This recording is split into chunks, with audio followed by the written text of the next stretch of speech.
And welcome to the Emerging Leaders Seminar. I think we're going to be having some more people file in, but I figured we're going to get going. We are really excited to have probably the busiest man in show business right now, at least in the state of New Jersey and in national politics, Mo Butler, as our guest today. As I think I see some familiar faces. I know some familiar faces will be returning. What we often try to do during these seminars is talk a little bit about professional development and how great leaders and executives throughout New Jersey have made their way to their own professional space. So today, with so much going on in Mo's life as it relates to national politics, he's been lucky enough to carve out an hour for us to talk a little bit about his experiences, how he discovered his professional passions, and what he does in his current role. For those of you who are unaware, Mo is the senior partner at Mercury Consulting, is that right? Mercury Public Affairs, excuse me. In addition, he has served Senator Booker now for close to 15 years, most notably as his chief of staff. Both when he was mayor of Newark and when he was the senator from, as he's been senator from New Jersey. We're thrilled to have him here, and what I'm going to do is just pass the mic to him, but I'm going to start off with a basic question, which is, to Mo, I'd like to just start off the conversation. If you could, give a little bit of a sense in terms of what your work has been like at a high level, both working for Senator Booker and also as a consultant. After you walk us through that a little bit, I'm going to then punch in or ask a few questions about your development and how you started early on. But just to give a sense of what it is that you do in your current role and your relationship with Senator Booker. Thank you. Good afternoon, everybody. Give me a little more energy than that. I know it's a little dark out there, dreary. Good afternoon, everybody. All right, that's a little better. That's a little better. I'll take that. It's a pleasure to be here. Thanks for the invite. So I guess we'll do the origin story a little. We'll go back to the origin story. So I'll start by talking about the role I played when Senator Booker was Mayor Booker and I was the chief of staff, and then the same role but different functionality with Senator Booker being a senator representing New Jersey, and then what I do now as a partner at Mercury Public Affairs. So I was Senator Booker's chief of staff, and he was mayor for 5.5 years, from 2008 to 2013. And that is essentially running all aspects of everything that has to do with the city. That's making sure the trains run on time, that's making sure that you bridge budget deficits and gaps. So you're working with your finance team, you're working with the state, you're working with the county to address those concerns. That's making sure that you have a robust economy within your city, so you're constantly trying to attract development, trying to attract companies to relocate to your city so that you can have employment opportunities for the folks that live there in the surrounding area. Trying to make sure that the school district and the education that kids are receiving is a sound education, and that, you know, going to and from school, they're safe. You're making sure that you have the proper level of public safety, police officers in the street, so that your families are safe in their neighborhoods. I mean, literally every aspect of the city, everything you see, you sort of take for granted. To the stoplights coming on, to a pothole being filled. That's you're primarily responsible for all that stuff. And in addition to doing that, that's also the nitty gritty. You're also responsible for executing on the vision of your principal. So, you know, while you're making sure that the trains are running on time and you're attending to the nuts and bolts of how a city works, there are also aspirational things that the mayor, whoever's in charge of the city, wants to make sure is happening. So they have lofty goals and making sure it's like premier center for economic activity of any mid-sized city in the country, and it's your job to execute on that and making sure that you always, while taking care of all the little things that are important to the day-to-day life, but also keeping your eye on the vision for what you would like to see the city 10, 15, 20 years down the line. And so it's really multifaceted. So you're worried about, you know, sort of the minute things, but you're also worried about big picture visionary things as well. So that's your job as a chief of staff to a mayor. You transition to the Senate, it's dramatically different. In the Senate, it's the legislative body. It's 100 senators down in DC, 2 representing every state, and they are the policy-making body for the country. And so with that, you're focused on, making sure that the interests of your state are being taken care of by the administration. So all the stuff that's important to folks that live in New Jersey. We care about, you hear a lot about this now, you care about public transportation, you care about mass transportation. You have to make sure, we live along the busiest corridor for rail in the country. And if that is not being invested in, that impacts the local economy and the state economy. It's the senator's job to be a forceful advocate in DC for that issue, making sure you have enough resources coming back to the state to support that industry, which in turn supports you all and what you're trying to do, getting to and from work safely. You're also concerned about native businesses to your state and making sure they're not at a competitive disadvantage to businesses in other states. So you're trying to make sure that the state gets its fair share of resources as it relates to other states. You're also concerned about whatever is on the minds of your residents. This state is a very diverse state. People may not realize this. It's not an urban state. You have rural areas also. You go to South, I don't know where folks are from in here, but you go to the southern part of the state, and there are farms, and there are issues that are related to some people would argue, they look more like southern states than actually what you would think of New Jersey as being a very urban place. So you got to concern yourself with those issues. The fishing industry is such a multifaceted state, and so as your U.S. senator, you're focused on those issues, those sort of global issues that help drive the economy in the state. And then I transitioned to Mercury Public Affairs Firm, and a public affairs firm is essentially a firm that does lobbying, that does government relations, that runs campaigns, that does crisis communications, kind of does all the above.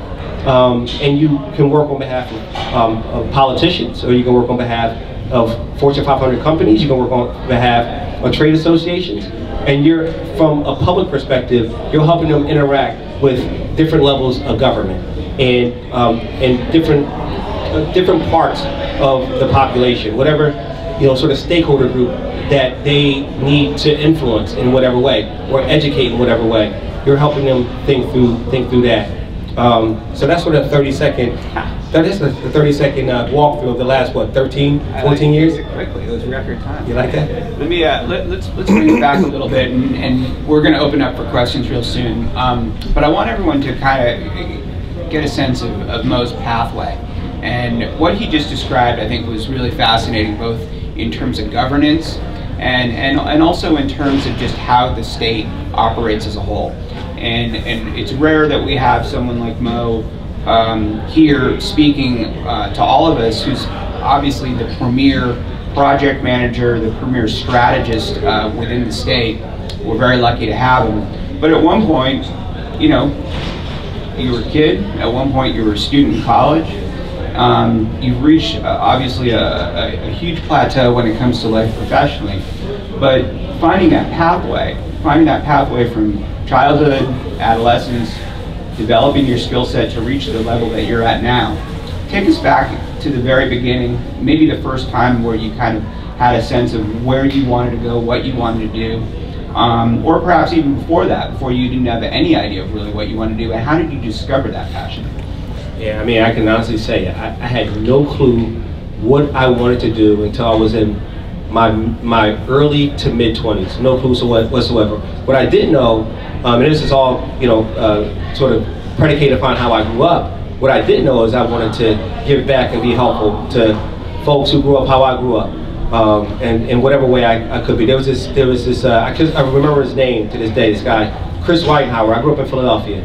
This guy, Chris Reitenhauer, was sort of my mentor growing up when I was in high school. He ran a program. I forget the name of the program, but he ran a program to introduce minorities in Philadelphia to colleges, essentially. And no one in my family had really gone to college.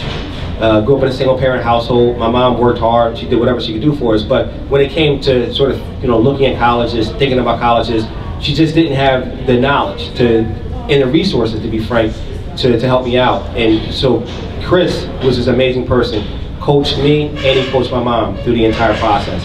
And I said, if there's somebody like that out here in the world, helping people navigate these very difficult environments and systems, I want to be able to do the same thing. So my first thing when I was in college, when I graduated from college, I want to be Chris Ridehouse. I want to go back to Philly or whatever city and try to be as helpful to other folks as possible. As helpful as he is to me, I want to pay that forward and do that for other people and their families trying to navigate. Because there's no roadmap. There isn't a manual that somebody gives you. This is how you do this is how you do that. So Chris did that for me. So when I graduated from college, the first job I had was actually at the college I went to in admissions. I did that for a year. It was okay, but I knew that wasn't where I wanted to be. And so what I ended up doing is going back to college, and that's how I ended up in Jersey. Actually, I came here to go to grad school and get my master's degree in public policy. And during that year that I was doing that, I started to figure out, well, I'm kind of passionate about these kind of topics, passionate about cities, passionate about inner cities, want to give back. So I started to narrow my focus. And then at that same time is when I was introduced to Cory Booker. This was actually '98, and I had just graduated from grad school. I was working in workforce development at a local college, and the director of the school called me one day and said, "Listen, there's this great guy that just came and spoke to some young people that I think you guys are getting on famously. I think you should meet him. Here's his information." It was just like, I don't know, it was '98, maybe the spring of '98. He had just won his council seat in Newark. So I called him, he picked up, I invited him to the college, he came, and we became fast friends, just hit it off. And I said, listen, if there are people like this in Newark, I want to be a part of that thing. And so a year later, I got a job running a local nonprofit, Newark Do Something, in Newark. I relocated to Newark, started working in the nonprofit, and I just started getting involved in his organization and met a ton of other young people. I mean, people focus on Booker, but there were a ton of other really smart, really bright young people that surrounded him, that helped him at that time get to where he is today. And so that was sort of the beginning. I want to touch on two other questions, and then I'm going to open up to the floor. The first one is about paying your dues. As someone who has also worked in politics, but not at the kind of level, obviously, that Mo has, there's a lot of stuffing of envelopes early on. There's a lot of late hours, 20-hour workdays, photocopying.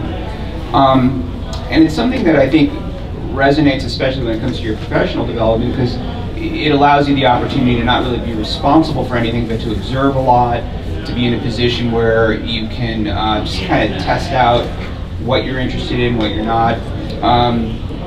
Today it's more internships. It's kind of the same way, paying your dues.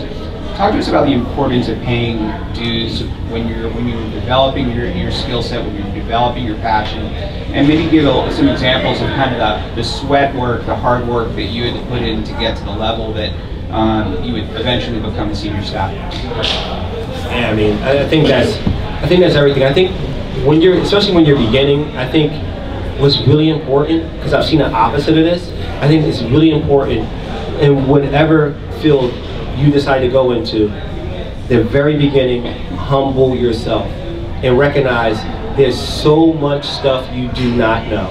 Like, you may think you're the smartest person walking on 2 feet.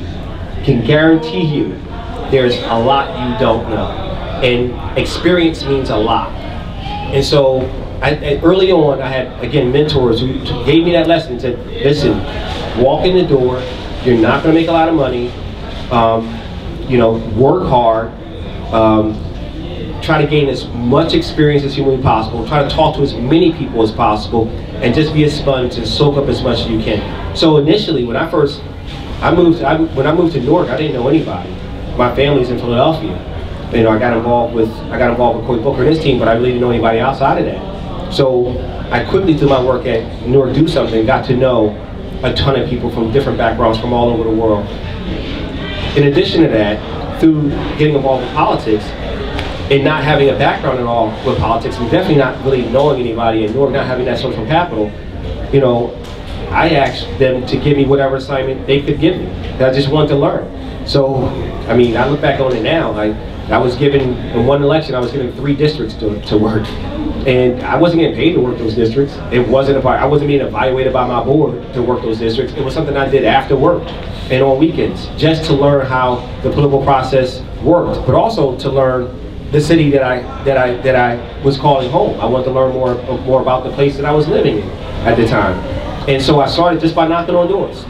They gave me both goals and both targets, and sometimes I met them, sometimes I didn't. But I worked hard to try to meet them, and in the process, I learned every day, not just academically, because I learned academically when I was in public policy school how the process worked, but I learned how it really worked when I was on the streets of Newark, knocking on doors, trying to convince people to support X, Y, or Z, understanding how you use data, and what do you do with that data, and how you slice and dice that data to produce a certain outcome.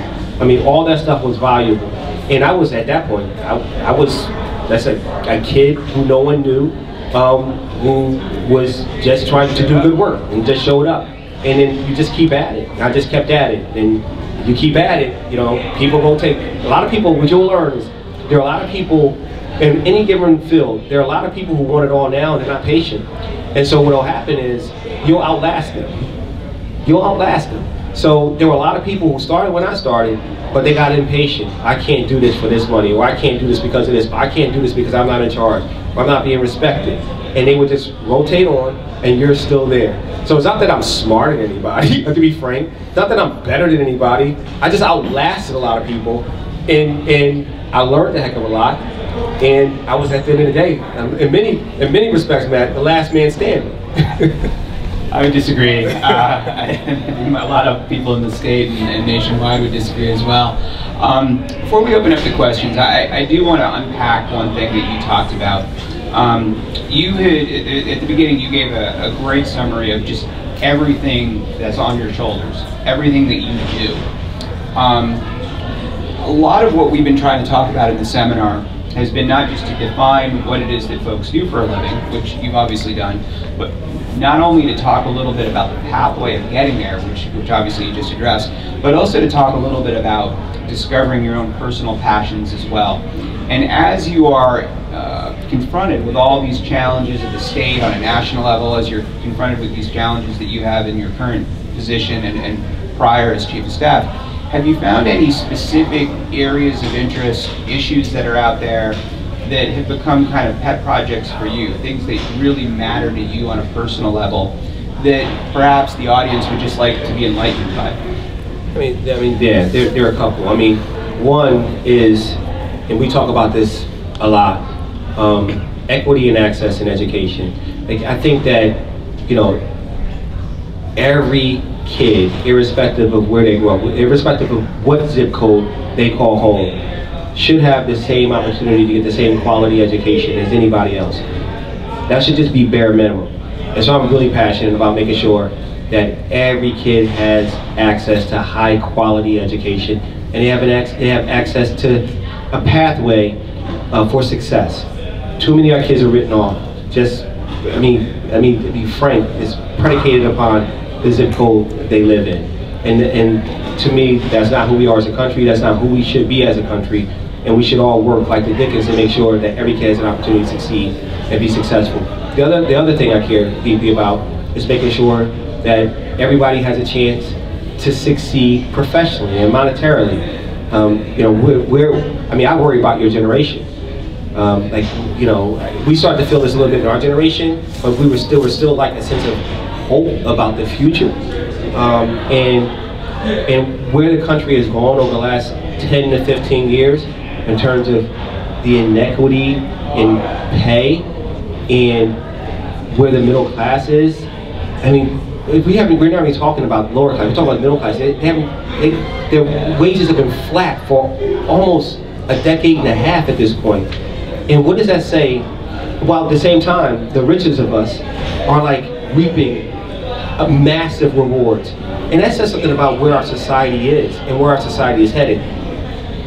And I think we all have to pay particular attention to that, because I think that when you see what's happening on the fringes of our politics right now, the extremes, not just in this country, but across the world, it speaks directly to that issue. It speaks directly. There's a reason. Excuse me. See how intense I'm getting right now? Slobber. There's a reason why you have Brexit. To be frank, there's a reason why you have Trump. There's a reason why you have these extreme regimes sort of growing in country after country. And it's because the basic fabric, the thing we all grew up believing in, we're not believing in it as much. And there's some data to back up the reason why we don't believe in it in the way we once believed in it. If that makes sense. Yeah. So guys, normally we kind of take this conversation a bit longer, but because of the interest and because of the moment in time that we're in, we're going to open it up for questions now. We'll have about 15 minutes or so to take a few questions, and then I know that we need to move on, not just because of the impending snowstorm, but also we have some scheduling issues to deal with as well. So I'll open it up first to see if who might want to take the first stab at the question. I'm going to hand you the mic. Hold on.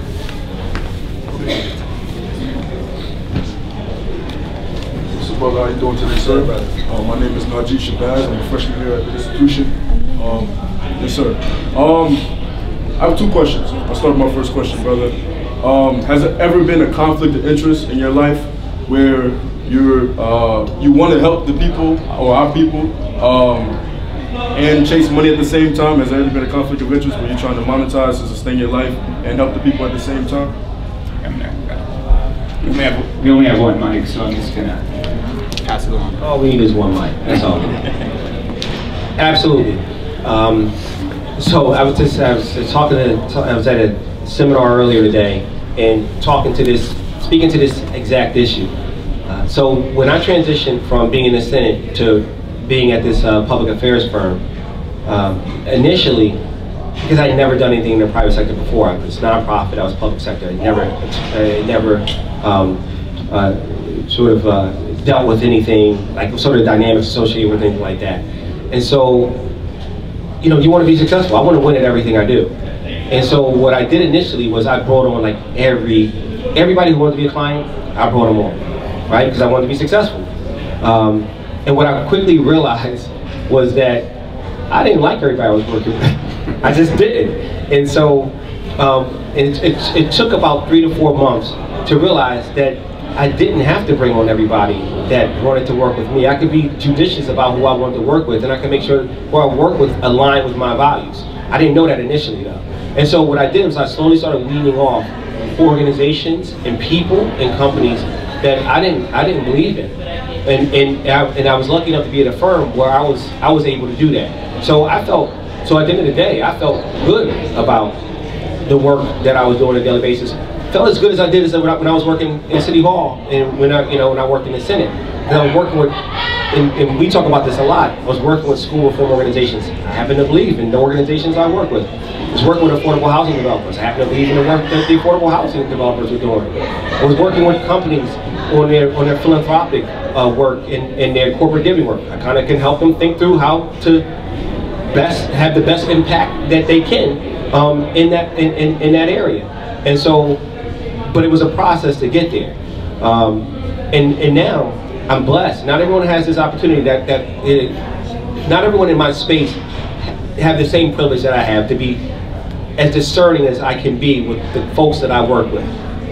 Because there's some people, to be frank, that have to do what they got to do to put food on the table.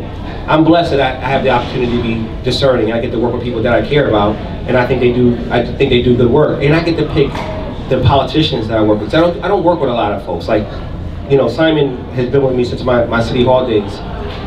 And so I've worked with Senator Booker on politics. And in this last mayoral election in Newark, the mayor of Newark, Mayor Baraka, reached out and said, hey, I need some help. Can you help me with communications and some polling? Absolutely. Believe in him. I can do that. Felt good about it. So that's a long answer to your short question. You got a second, you got a follow-up.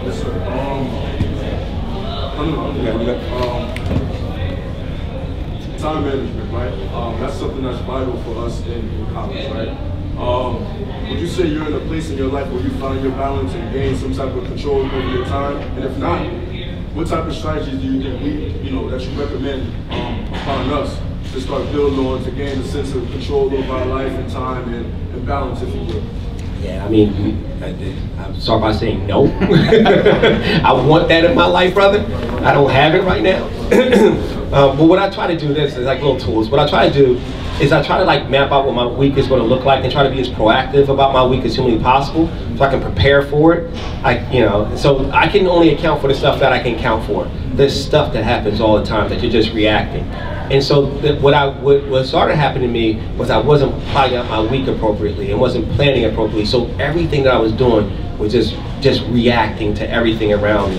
And when you're doing that, and it sounds like you're alluding to it, you're just not you're not connected to these larger, you're not connected to a larger vision for yourself, larger vision for your week, larger vision for your day. So I think that to the extent possible, you should plot out as much of and what's your theme for the week? Like, what's your theme for the week, right? No, I'm not saying it. I'm saying you should be thinking about what your theme for the week is and how everything you're doing that week, how it stitches together your theme for that week. Listen, I'm stretched all over the place. Like last week, I was in, on Thursday, I'd say New Orleans, but it's New Orleans. They told me New Orleans. I was in New Orleans. The next day, the day and a half later, I was in Georgia. I went from actually it was pretty cool. I went from Atlanta to Plains, Georgia with Congressman John Lewis to President Carter's Sunday school. He was teaching Sunday school. 94-year-old man teaching Sunday school for 45 minutes. It was pretty cool. And 3 hours back, and then later that evening, we're in South Carolina, in Columbia, South Carolina for MLK stuff. And so, in situations like that, you're just reacting. Every day you're reacting. You know what your schedule is, but you're reacting. But to the extent possible, if you can think through what you need to happen once you're there, when you leave, the follow-up you have to do, because there's so much follow-up, you're a much better person. You're a much better person to yourself. You're a much better person to the people around you if you do that. Question back here? No? Oh, bring it on. It's about our people, right? I don't really know your track. I'll be honest, I don't know your track record. I don't know, the latest experience or things that you've done in our community. I don't know. I'm from North, so a lot of things that's going on. And I'm familiar with what's going on with Mary Tate Green and Ross Block and things that's going on, things with the building. But there's nothing for us to do. The young brothers in the streets, there ain't nothing for us to do. Things have been closed down and being replaced with things that aren't really useful to us. We don't know how to go and get it, the right way, collectively. I don't want to generalize everybody, but it's things that I've seen, brothers trying to make a come up for themselves, trying to, live and sustain themselves, but it's not really too much for us to do. The youth programs are being closed down. We got the YMCA left and Boys and Girls Club, but collectively there's nothing really for us to do to better ourselves. There's not enough, I think so, there's not enough programs to teach us about economics. I think as a people, we need economics, and we've been deprived of proper economics and time and money management, things like that. So how can, I don't know, how can we get some things moving? So that's a big question. So let me try to compartmentalize it. So I'll give you an example that will hopefully address some of what you're saying. So when I was in City Hall, we would hear a lot of that. There isn't much for us to do. There aren't programs out for us to participate in. I'm looking for constructive things for my kid to get engaged in. And what we found out, and didn't notice on the front end, but found out through going through this process, was actually there was a lot of stuff for people to participate in. People just weren't participating in it. Now, it could be that, or aware of it, and so it could be that those organizations that provide those services weren't aggressive enough in letting people know that this service does exist, and we're looking for people to participate in it. I remember when the Boys and Girls Club shut down in the West Ward, and it was like this big community outcry, to be frank. Big community outcry. Oh, this institution's been here for, decades. It's an important part and fabric of our community. But if you walked in that Boys and Girls Club on any given day, it was crickets, bro. it was crickets. So my thing to them was like, where was all this a week ago before they said they were closing down? Right? Where was this? And so part of it to me is like, and I think on both sides we could do a better job. I think the folks who run those programs, I think you can get a little, I think you can get a little weary, a little tired, and they get a little tired, get a little weary, and they're not doing the robust outreach that they should be doing. But on the other hand, I think that if the resources are there and folks know about it, they can take advantage of it. So that's one part of it. I think the other part of it is that there are natural places for, you know, people that are born and raised in places like Newark, because it's not Newark, it's Patterson, it's Trenton, it's Camden, it's Atlantic City. I mean, I sit on the Casino Reinvestment Development Authority board. I just started a couple months ago, and the same issues, no lie, same issues that we deal with in Newark, I got people coming from the board saying the same thing. In fact, we approved a contract a week ago for someone to come and manage Boardwalk Hall. And there's an elderly African-American man who stood up and said to us, the board, well, what are you doing to make sure residents of Atlantic City have access to these employment opportunities? Same thing. I used to hear that every day in Newark. But what I can say is that the current administration, like Roz and those guys, they are aggressive about making sure that, one, the Port Authority, the airport, and companies in Newark hire local. But it's not as simple as them hiring local. You got to create a pathway, a pipeline, and there's all these things that have to happen along that pipeline. That's why I say education is so key, because what happens is you're a really smart, talented young brother, right? And so, unfortunately, you're a first-year student here. You're learning. You're going to get your degree. You're going to be at a different place than a lot of folks that you probably interact with back in Newark. Some of them have or haven't graduated from high school. Even if they have graduated from high school, depending on the high school they graduated from, they may not be prepared to take on employment opportunities. So there's this. So part of it is grabbing them, putting them in the proper intervention, making sure they're in a pipeline, they're getting whatever prerequisite skills they need to get so they can take advantage of the employment opportunities. And then it's our job, once they're ready, it's our job to make sure, whoever it may be, Panasonic, Prudential, the Port, whoever it is, United Airlines, that they're hiring. And I can honestly say, and I don't know if you're seeing it, but I can honestly say these guys have been pretty aggressive about making sure, like holding people's feet to the fire and making sure that local people are able to take advantage of employment opportunities. That's what the whole Newark 2020 initiative is all about. 2020, Newarkers will be hired by these companies by 2020. That one in the back.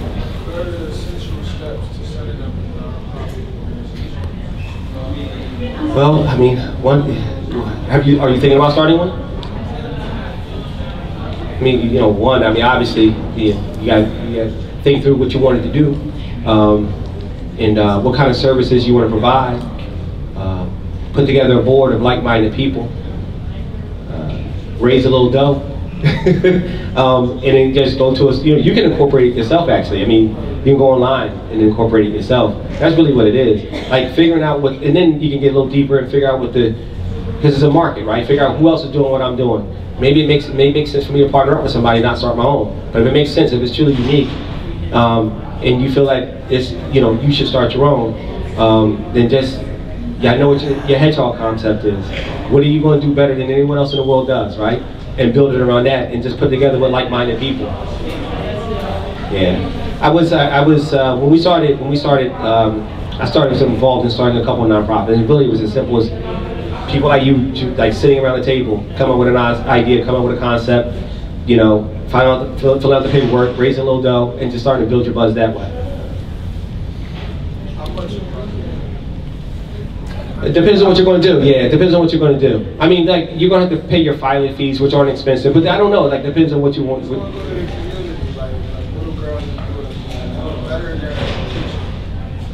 Are you talking about mentoring services? It doesn't have to be very expensive. You have volunteers. Right? People volunteer their time. You get people to you can get people to donate space to you. I mean, all different ways. I mean, I'll give you my card, but there's all kinds of different ways you can do it. Any other questions? Any other thoughts or anything, experiences you want to share, Russ? I don't need the mic. Working here at the institution, as I mentioned earlier, for 28 years of my professional career, I have seen thousands of students come and go. And we, as a campus community, work with students from different, diverse backgrounds and experiences and life challenges. So oftentimes, when students come to our office and student affairs, they are dealing with some major life challenges, where many of them, they don't want to quit, but they gear towards quitting. And many of their families come into the office. And quitting is a very, very hard thing to do. But they are up against a lot of life challenges. What would be your top 3 sound bites of advice to our students when it comes to quitting? What is it that you have discovered over life, the top 3 things that makes you this guy that I'm not going to stop, I'm not going to quit, I'm going to keep going? I'll give you 2. I got 2. I can hold on to 2. One is you should always have a vision for yourself. You probably all do. You all go to school here. The vision for yourself won't allow you to fail. Right? You got to believe in yourself. You have a vision for yourself. You got to know where you want to be. Right? And irrespective of how hard it gets, you got to be able to plug into that vision for yourself.